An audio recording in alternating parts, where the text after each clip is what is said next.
بسم اللہ الرحمن الرحیم۔ ناظرین، وی لاگ نمبر ہے 315 اور آج کے لحاظ سے پہلی قسط ہے اور سب ہیڈنگ ہے معارف و مسائل، یعنی حقوق متقدمہ علی المیراث، یہ سب ہیڈنگ ہے۔ پیج ہے 320، معارف القرآن جلد دوم، سورۃ النساء 4 اور آیت نمبر ہے 11۔ ناظرین، روزانہ کی بنیاد پر ہم آپ کے سامنے رکھ رہے ہیں قرآن کریم کا ترجمہ، تشریح، تفسیر اور تلاوت کلام پاک۔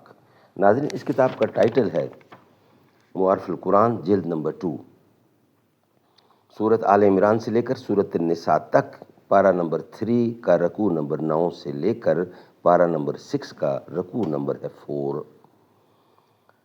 رائٹر ہیں اس کتاب کے حضرت مولانا مفتی محمد شفیع صاحب عثمانی رحمۃ اللہ علیہ، مفتی اعظم پاکستان۔ نحمده ونصلی علی رسولہ الکریم، بسم اللہ الرحمن الرحیم۔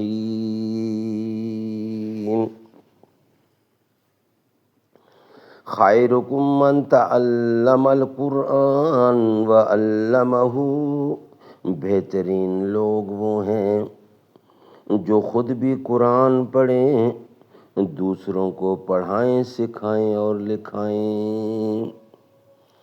اب کوئے صنم 4 قدم ہی کا سفر ہے، کچھ اور مسافت کو ٹھہر کیوں نہیں جاتے۔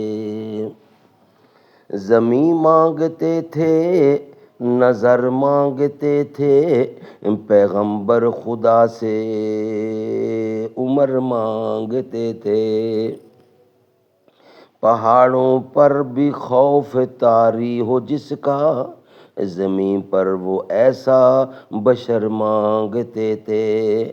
کرے جو ساری دنیا پر اپنا جو سایہ، وہ صحرا میں ایسا شجر مانگتے تھے۔ ناظرین، معارف و مسائل، حقوق متقدمہ علی المیراث۔ شریعت کا اصول یہ ہے کہ مرنے والے کے مال سے پہلے شریعت کے مطابق اس کے کفن و دفن کے اخراجات پورے کیے جائیں، جن میں نہ فضول خرچی ہو نہ کنجوسی ہو۔ اس کے بعد اس کے قرضے ادا کیے جائیں۔ اگر قرضے اتنے ہی ہوں جتنا اس کا مال ہے یا اس سے بھی زیادہ ہوں،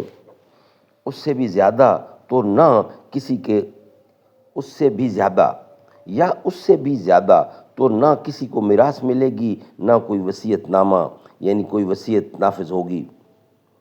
اور اگر قرضوں کے بعد مال بچ جائے یا قرضے بالکل ہی نہ ہوں، تو اگر اس نے کوئی وصیت کی ہو اور وہ کسی گناہ کی وصیت نہ ہو، تو اب جو مال موجود ہے اس کے 1/3 میں سے اس کی وصیت نافذ ہو جائے گی۔ اگر کوئی شخص پورے مال کی وصیت کر دے تب بھی 1/3 مال ہی میں وصیت معتبر ہوگی۔ 1/3 مال سے زیادہ کی وصیت کرنا مناسب بھی نہیں ہے، اور وارثوں کو محروم کرنے کی نیت سے وصیت کرنا گناہ بھی ہے۔ ادائے دین کے بعد 1/3 میں وصیت نافذ کر کے شرعی وارثوں میں تقسیم کر دیا جائے، جن کی تفصیلات فرائض کی کتابوں میں موجود ہے۔ اگر وصیت نہ کی ہو تو ادائے دین کے بعد پورا مال میراث میں تقسیم ہوگا۔ ناظرین، نیکسٹ ہیڈنگ اسی کا اولاد کا حصہ۔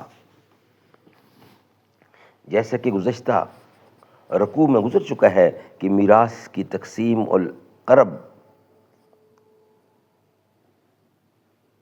القرب فی القرب کے اصول پر ہوگی۔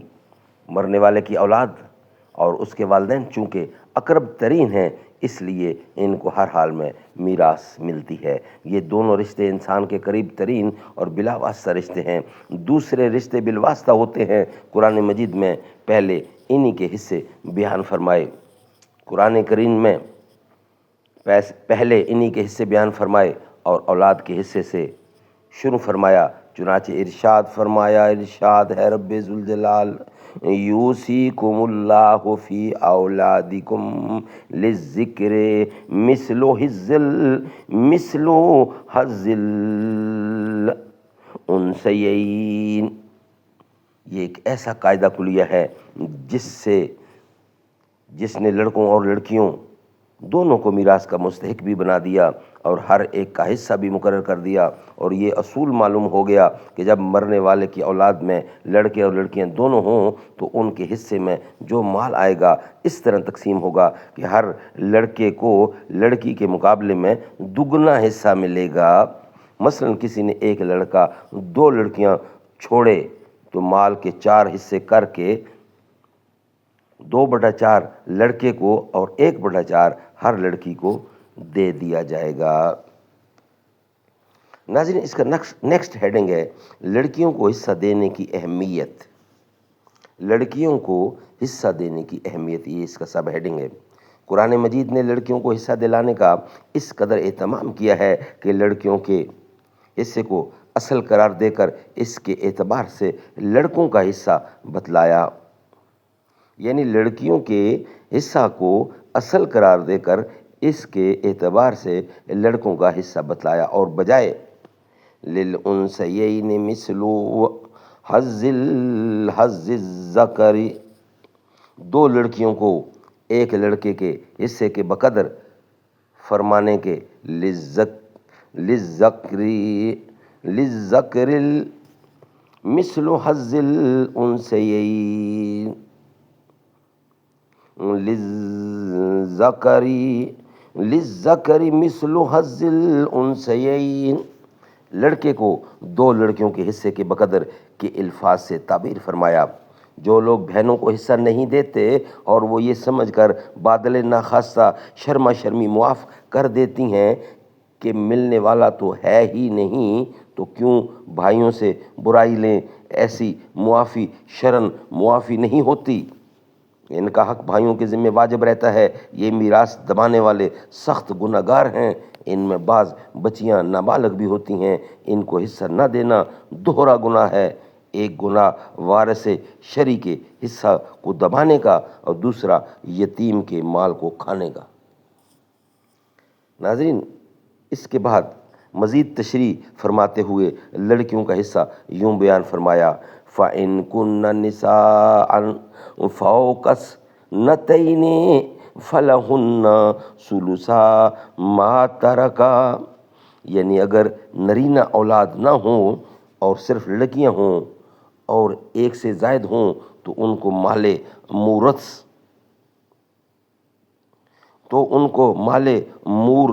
موردث سے 2/3 مال ملے گا، جس میں سب لڑکیاں برابر کی شریک ہوں گی اور باقی 1/3 دوسرے ورثاء مثلا میت کے والدین، بیوی یا شوہر وغیرہ میراث کے حقداروں کو ملے گا۔ 2 لڑکیاں اور 2 سے زائد سب 2/3 میں شریک ہوں گی۔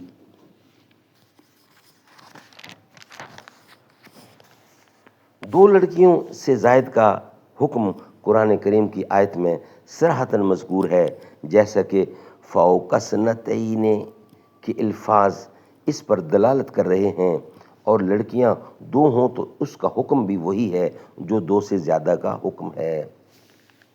ناظرین، اس کا ثبوت حدیث شریف میں موجود ہے، لیکن ہم انشاءاللہ اس کو آپ کے سامنے پیش کریں گے نیکسٹ ویلاگ کی صورت میں۔ یہ ویلاگ ہمارا یہاں ہی کمپلیٹ ہوتا ہے، کیونکہ پیغام اور میسج اور تحریر تھوڑی لمبی ہے، اس لیے اس کو انشاءاللہ نیکسٹ ویلاگ کا ہم حصہ بنا رہے ہیں۔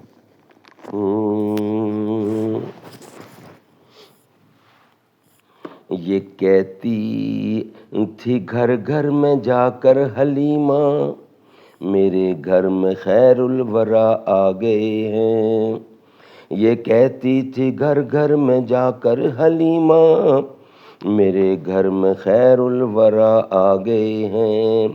بڑے اوج پر ہے میرا اب مقدر، میرے گھر حبیب خدا آ گئے ہیں۔